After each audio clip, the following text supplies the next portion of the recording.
Guys, good to see you both again. Seriously, thank you. Good to see you. How are you, dear? I'm so happy to see you. Somehow you're always number one. Hi. Hi.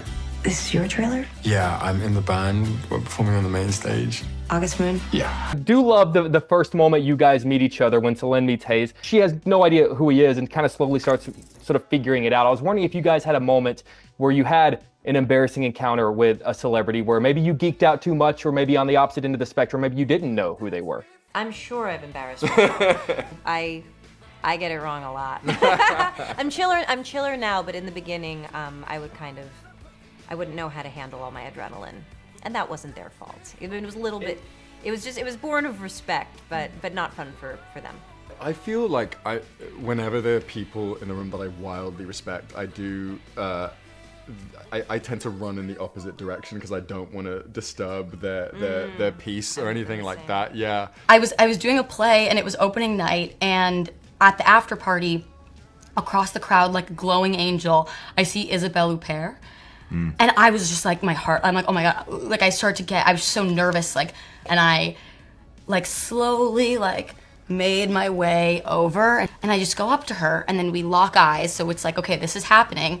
She just looks at me like, and I go, hey, and I turn around and walk away. Is there a tip number one to, like, listen, if you don't want to embarrass yourself, this is it? I'll give you this one. I introduce myself to people, and a lot of people say, I know, but I do it because I don't know your name.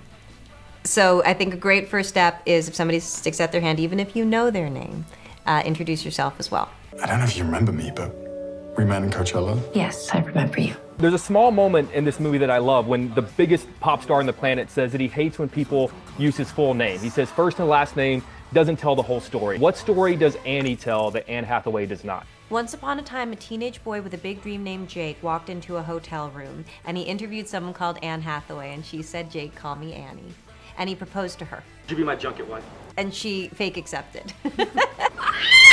Oh my God! That's him, that's the person. Yes, I got you that. Figure yeah, that out, I was, okay. How did you guys meet? We need to know the story. We met at Coachella. After meeting Hayes at a music festival, your character learns that there are some things that she is going to have to accept about him, whether it be the paparazzi or fans or all the attention. But I would imagine that there may have been some things about your life that your incredible husband had to sort of accept. Were there things about your own life that you feel like he had to come to terms with? No, we fell in love right away. That's before we walk